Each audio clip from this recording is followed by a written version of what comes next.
아름다운 3월을 맞이하여 여러분은 세상에 살아가면서 어떻게 위로를 받고 사시나요? 어떤 집에는 할아버지가 허리가 매우 안 좋아서 밤에 잠을 못 잤습니다. 그래 자기 이 아내를 깨워서 여보 빨리 파스 찾아봐. 파스 허리가 너무 아파. 파스 없나? 해가지고 아내가 부지런히 부시럭부시럭 하면서 파스를 찾아가지고 자기 남편의 허리에 붙였어요. 그래서 이 할아버지가 파스를 붙인 다음에 몸이 좀 편해져서 편하게 잘 주무셨어요. 근데 아침에 일어나 보니까 뭐가 뚝 떨어지는 거야. 그래서 뚝 떨어져서 뭐가 떨어졌나 하고 보니까 그 종이에는 이렇게 써져 있었습니다. 중국 요리는 칠성가 5분 내에 배달함. 이 할아버지는 파스를 붙이고 자는 게 아니라 중국집 소개 전단을 붙이고 잠을 잤던 것입니다. 그 전단들을 붙이고도 평안히 잘 수 있다는 게 대단한 사건이었습니다. 제가 그 짧은 얘기를 통해서 이런 생각을 했습니다. 사람마다 다 누군가의 도움을 받고 사는데 가끔은 잘못된 도움을 받고 살 때가 있구나, 그런 생각을 했습니다.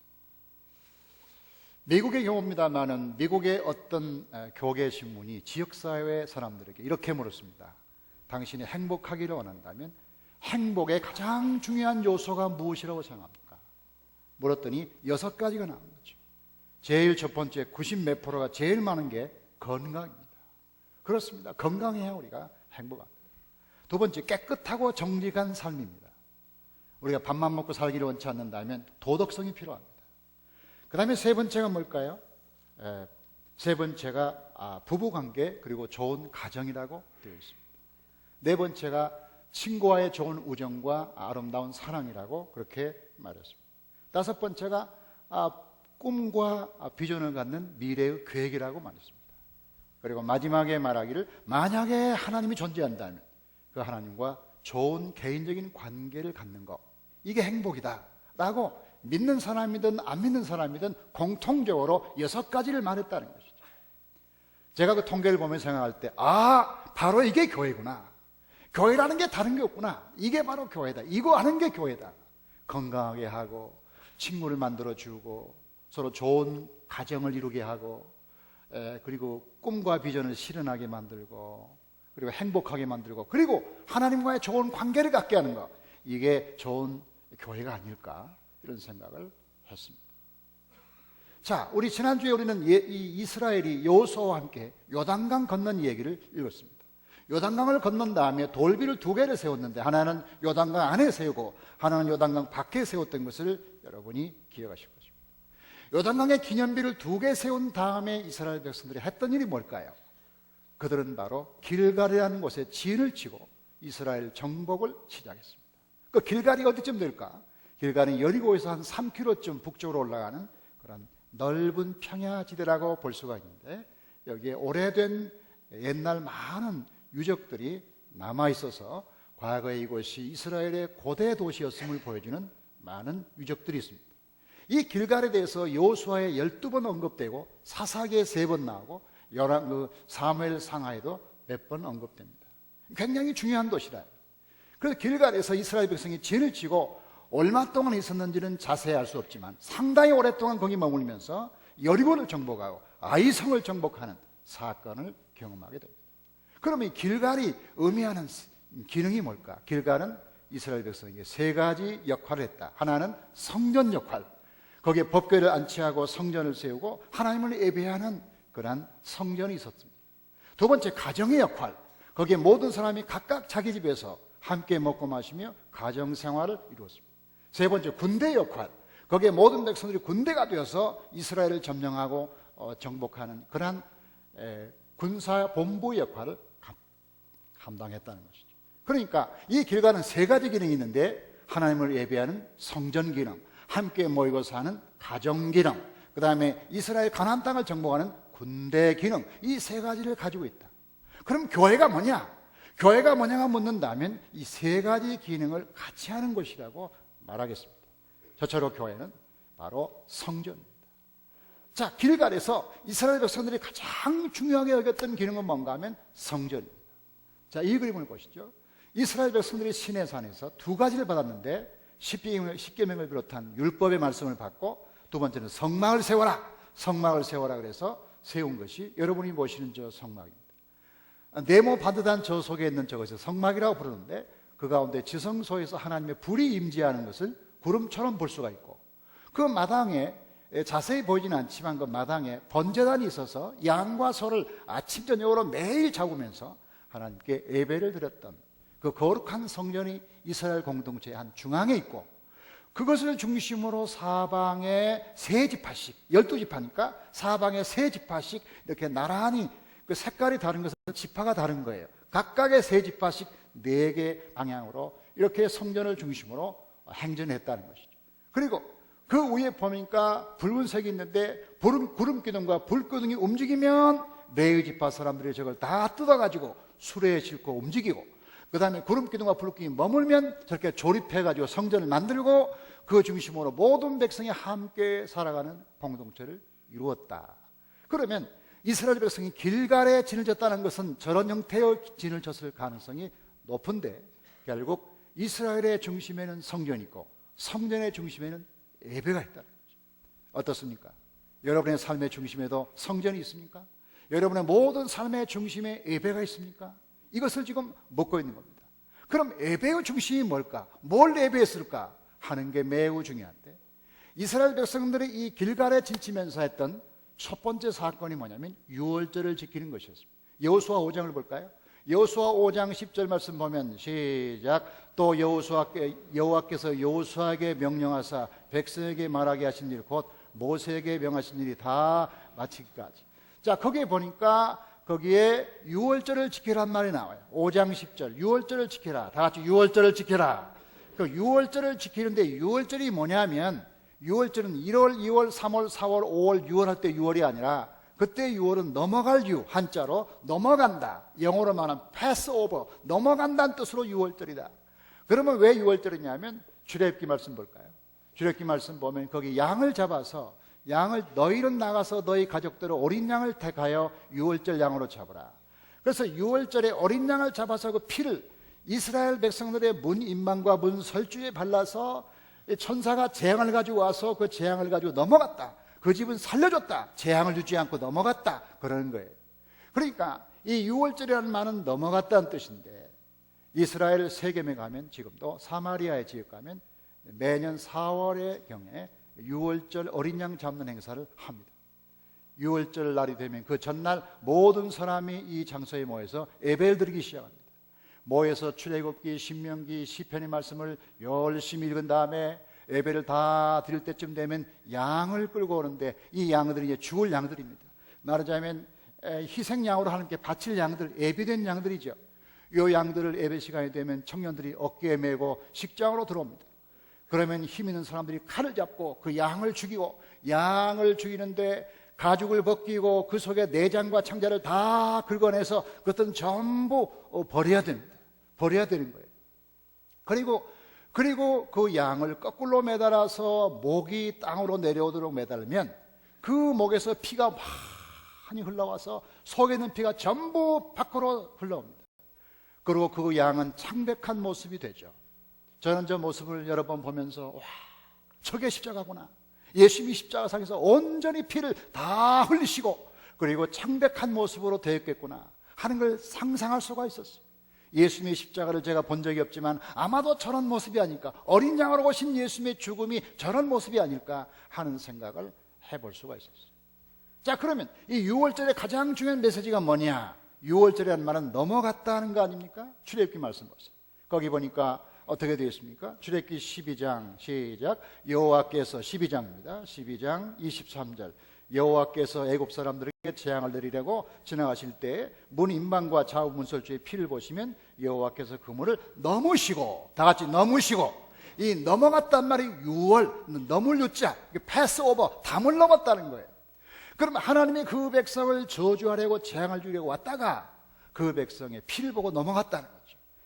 다시 말해서 어린 양의 피가 재앙을 면제받고 어린 양의 피로 인해서 저주를 받지 않고 어린 양의 피로 인해서 죽지 않는 사건이 벌어졌다는 거죠.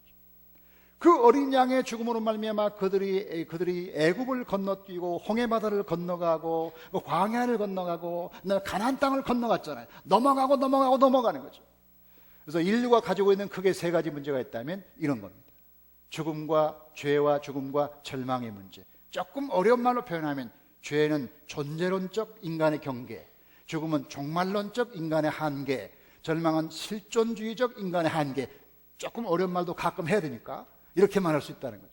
어쨌든 인간이 갖는 한계가 세 가지다. 근데 이 6월절의 어린 양으로 말미암아 세 가지를 뛰어넘었다. 죄를 뛰어넘어 용서와 의로 가고, 그 다음에 죽음을 뛰어넘어 생명으로 가고, 절망을 뛰어넘어 새로운 희망으로 가는 것. 이게 그리스도의 보혈의 의미란. 십자가를 통해서 우리가 했던 건 뭐냐? 우리의 죄가 없어진 건 아니에요. 죄를 뛰어넘어 의로움으로. 죽음이 없어진 건 아니에요. 죽음을 뛰어넘어 생명으로. 그리고 절망이 완전히 사라진 건 아니에요. 오래도 우리가 살아가면서 메르스 같은, 세월호 같은 절망적 사건이 있을 수도 있어요. 그러나 있지만 뛰어넘는 거예요. 뛰어넘어가면서 거기서 하나님의 이름을 높이는 거죠. 모든 것의 핵심은 어린 양의 피고 예수 그리스도의 보혈입니다. 자, 그럼 정리해 봅시다. 우리 모든 삶의 중심은 성전이고, 성전의 중심은 예배고, 예배의 중심은 그리스도의 피라는 거죠. 나의 죄를 씻기는 예수의 피밖에 없네. 다시 성쾌하기도 예수의 피밖에 없네. 평안함과 희망도 예수의 피밖에 없네. 모든 건 예수님의 피. 이것을 찬양하고 예배하고 경배하는 것이 교회. 교회의 첫 번째 기능, 예배하는 기능, 그리스도의 보혈을 예배하는 여러분 되시기를 주의 이름으로 축복합니다. 교회의 두 번째 기능이 뭘까요? 그것은 가정이라고 볼 수가 있습니다.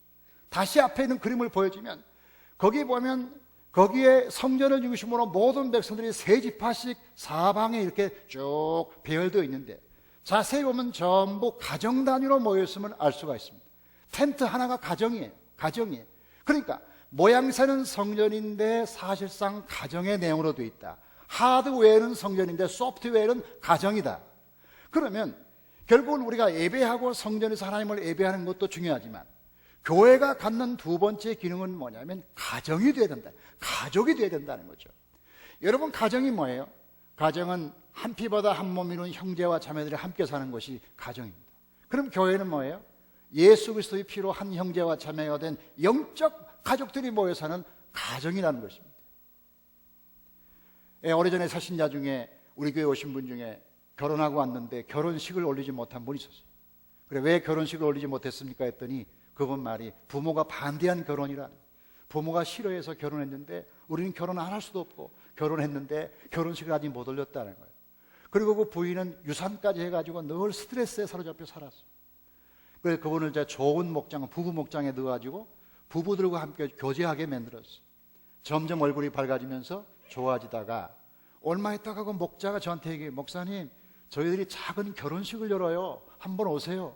아니, 누구 결혼하는데? 아니, 누구누구 사신자 있잖아요. 결혼식을 못 올렸다라고 해서 우리가 아주 조촐한 결혼식을 열어요. 왜 갔더니요, 뭐 아주 조촐한 결혼식이에요. 글자 그대로. 그 작은 반지도 준비하고 그 목장의 화동들이, 애들이 나와서 화동으로 꽃도 뿌리고 제가 줄여서 하고 그래가지고 지금 화기애애한 결혼식을 올렸는데 그 신랑 신부의 눈에는 촉촉하게 눈물이 고여 있었어요. 왜요? 아무도 이해해주지 못한 세상, 부모까지도 자기들이 이해해주지 못하는데 교회에 오니까 이 가족을 만난 거야. 진짜 가족을 만난 거야. 피를 나누지는 않았지만 그리스도의 사랑으로 하나 된 가족들이 자기들의 아픔과 문제를 이해해주면서 같이 결혼식을 해주는, 이거에 대해서 많이 도전을 받고 위로를 받았더라. 제가 교인들 보면 목장 모임 참 아주 아름다운 목장 모임한 데가 참 많아요. 우리 성가대하는 김희중 안수 집사님 계시는데 오포에 살아요. 이 목장은 4-5가정으로 되어 있는데 이 5가정이 전부 나이가 달라요. 70대, 60대, 50대, 40대까지. 그 다음에 거기 초등학교, 중학교, 뭐 청년들까지 다 있는데 5가정이니까요 10명, 20명 이상 모이는데 한 번도 빠진 적이 없이 모여요. 뭐 방학 때도 가끔 모여요. 그래서 왜 모입니까? 했더니 아니, 목사님, 가족들이 방학이라고 헤어집니까? 그러는 거예요. 맞는 얘기를 저한테 하는 거예요. 그래서 이 사람들이 모이면 뭐 2시간은 보통이에요. 뭐 3시간, 4시간까지 얘기하는. 아니, 그래가지고 자기들이 뭐라고 하냐면 모일 때 얘기하기를 제발 오늘은 좀 일찍 끝내자. 제발 일찍 끝내겠냐 안 끝내겠냐 다짐을 받고 시작하는데 보통 그래도 3시간, 4시간.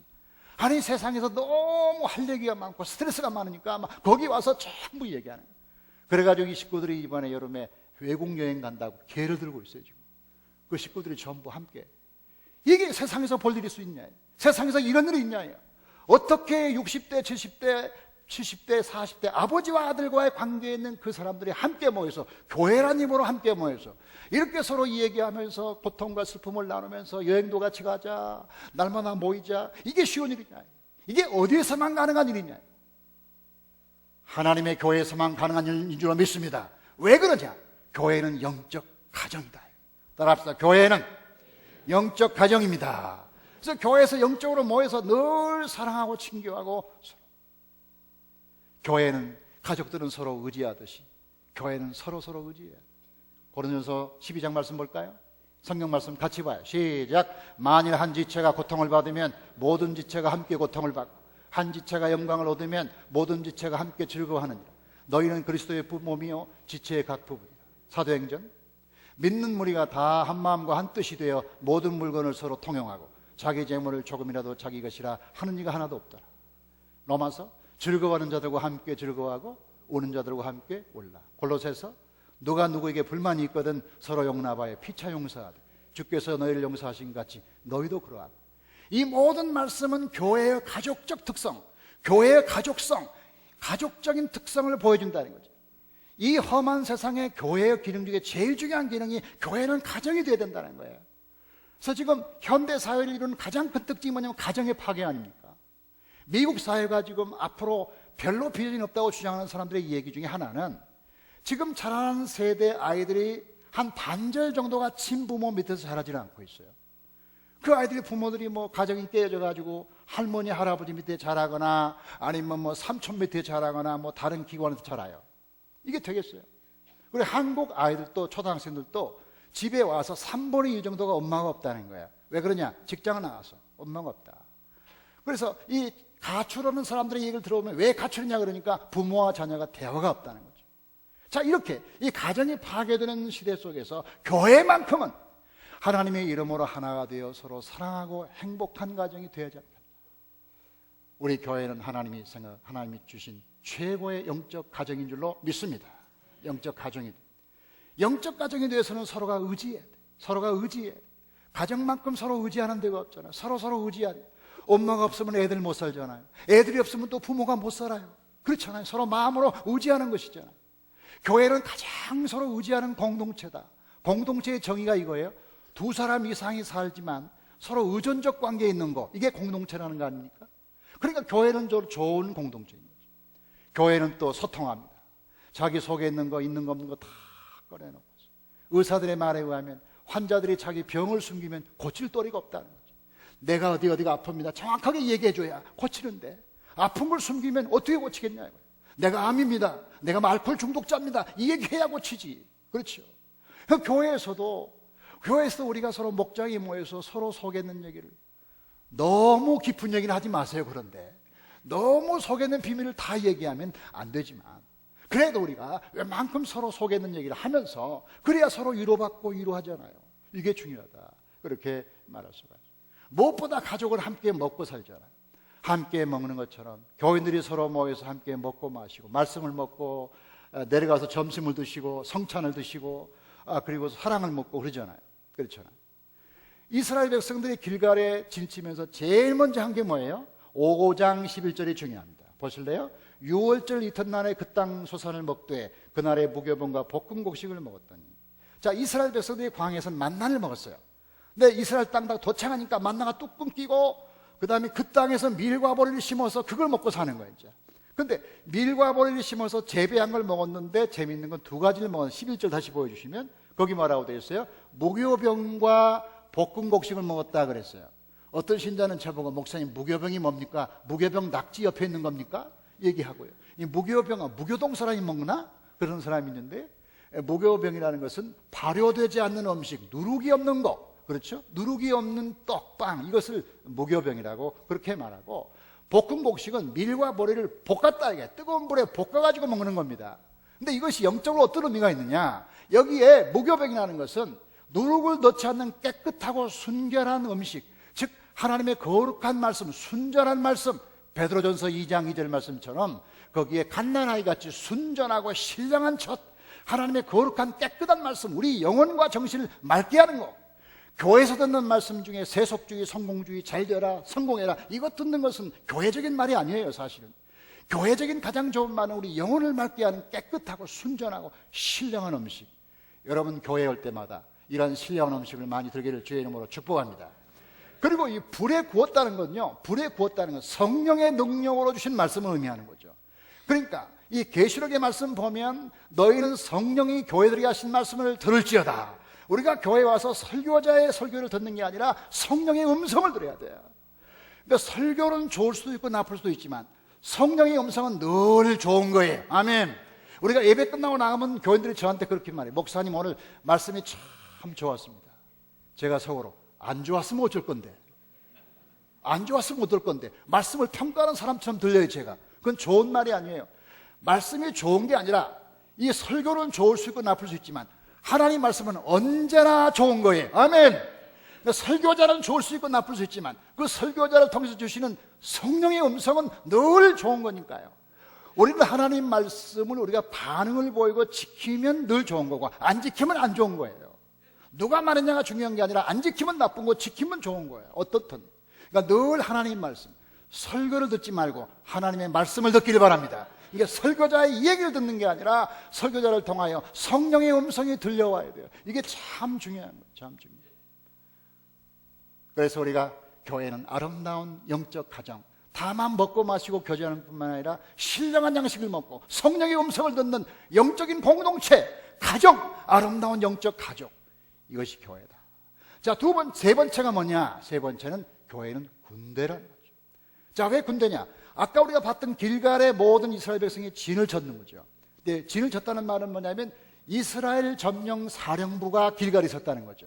이스라엘을 점령하는 본부가, 군대 본부가 길갈에 있었다는 거죠. 그럼 왜 길갈에 있었는가? 지리적으로 보면 길갈이 넓은 평야 아닙니까? 넓은 평야니까 군대를 훈련하기 좋을 것 같아요. 제가 볼 때. 그 다음에 거기가 이스라엘의 중앙지대가 아니라 요단강 근처, 이스라엘로 말하면 좀 옆으로 사이드에 빠져 있어요. 그러니까 여리고를 점령하고 쏙 빠져 들어가고 아이성 점령하고 쏙 빠져 들어가니까 이게 전략적으로 좋은 위치인 거예요. 여호수아가 군인이니까 이런 군인적 감각으로 거기를 작전 본부로 세운 거예요.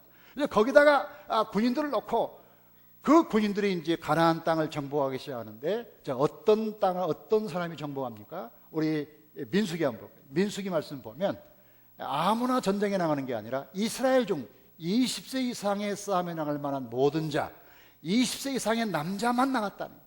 그래서 요즘에 군대 나가는 것도 다 성령에서 나온 겁니다. 20세 이상의 남자만 나갈 수 있는, 그렇게 해서 싸웠는데, 중요한 것은 이 남자든 여자든 힘 있는 사람이 전쟁에 승리하는 게 아니라 하나님의 전쟁은 거룩한 사람이 이기는 거예요. 이 거룩한 사람이 이기는데 이걸 보여주는 게 출애굽기예요. 이 출애굽기 말씀 보면 18장, 너는 또 온 백성 가운데서 능력 있는 사람들 곧 하나님을 두려워하며 진실하며 불의한 이득을 미워하는 자를 살펴서, 자, 따라합시다. 하나님을 두려워하며 진실하며 불의한 이익을 미워하는 자. 자, 이런 사람들이 보여주는 것은 이 군인으로 지망하는 사람의 요건을 뭐 키가 몇 센치냐, 뭐 중량 어떻게 나가냐, 뭐 힘이 세냐, 이걸 보는 게 아니라 성경적 관점은 이 사람이 하나님을 두려워하느냐, 인간관계에서 사람들과 진실한 관계를 맺느냐, 물질에 욕받지 않고 늘 청렴하고 정직하고 그렇게 사느냐, 이걸 봤다는 거야. 그러면 이 군대를 뽑는 기준이 뭔가 하면 힘이 있느냐가 아니라 얼마나 거룩하냐를 봤다는 거예요. 이게 다른 나라와 다른 이스라엘 군대의 특징이고 이게 가나안 군대의 특징이라는 거죠. 우리가 다음 주부터 여리고를 점령하는 사건에 들어갈 때, 여리고를 점령할 때 백성들이 한 건 아무것도 없어요. 하나님이 다 하신 거예요. 근데 그 기준이 뭐냐면 믿음 있는 사람, 거룩한 사람이 늘 이기는 거예요. 그 야고보서 말씀 보니까 하나님을 가까이 하라. 그리하면 너희를 가까이 하시리라. 하나님을 가까이 하는 영적 군대가 세상을 이기는 겁니다. 아멘. 교회는 뭐냐? 하나님의 거룩한 군대를 양성하는 훈련소다. 이렇게 보면 어떨까 해요. 이걸 거룩한 전쟁이라고 성경에서는 말합니다. 근데 거룩한 전쟁은 두 가지 특징이 있어요. 저처럼 하나님이 싸우세요. 늘 하나님이 싸우시고요. 사람이 이기는 게 아니라 하나님이 이기시는데, 여리고 작전을 보면, 여리고 아시죠? 이스라엘 백성이 한 게 없어요. 하루에 한 바퀴 돌았죠. 마지막에 7바퀴 돌았죠. 돈 거밖에 없어요.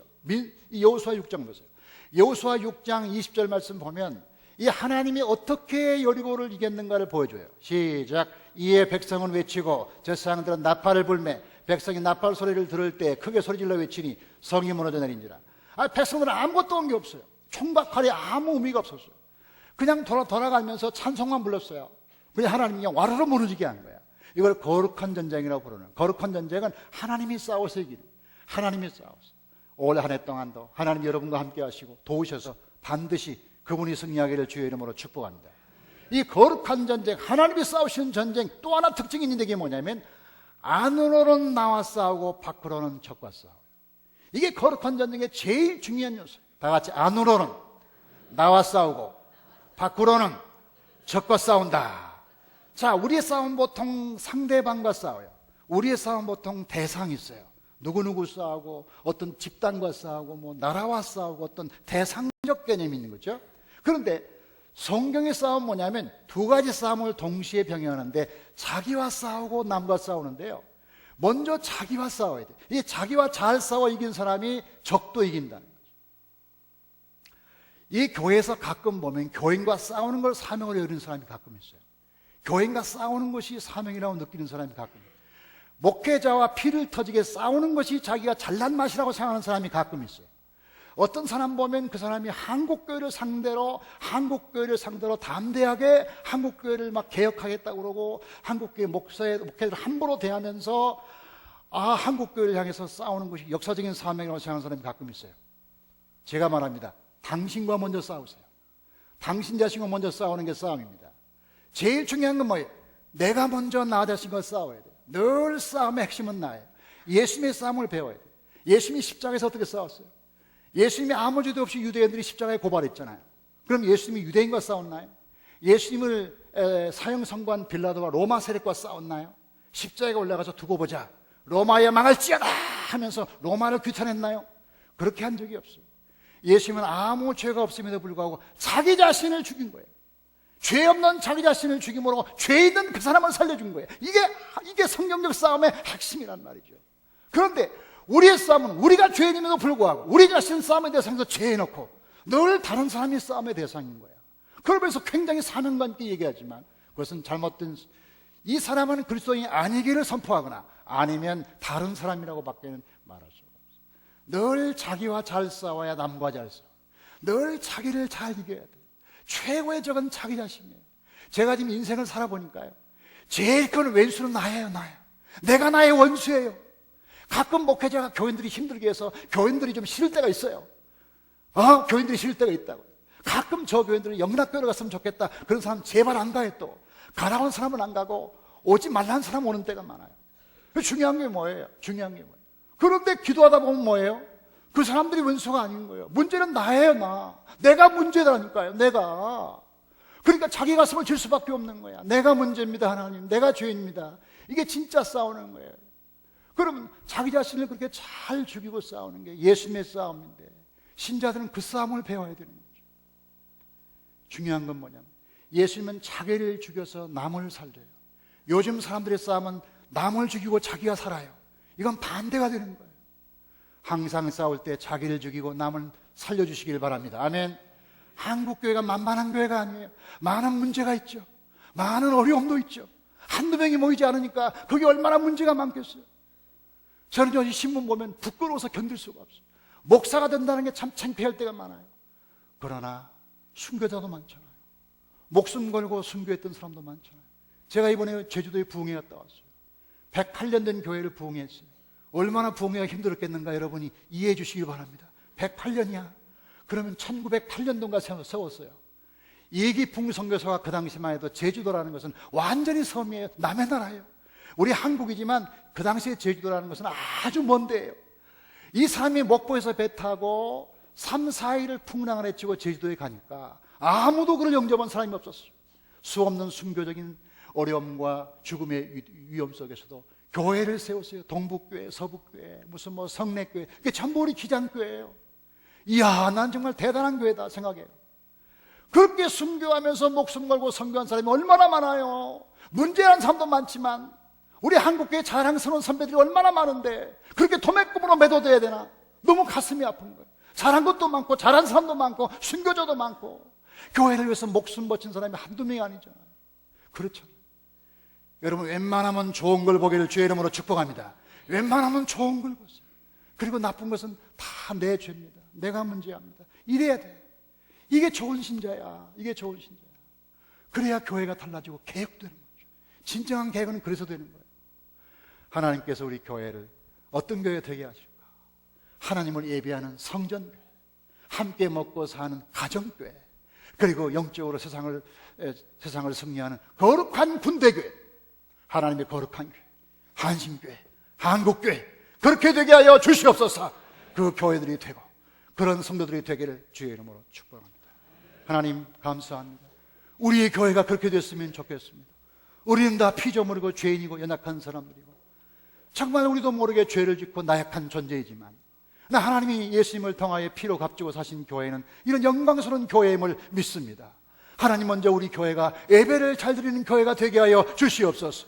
그리스도의 보혈로 구원받고 아버지 용서받은 우리 모두가 예수님의 피를 찬양하고 구원의 은총을 찬양하는 성전교회, 예배하는 교회, 찬양하는 교회가 되게 하여 주시옵소서.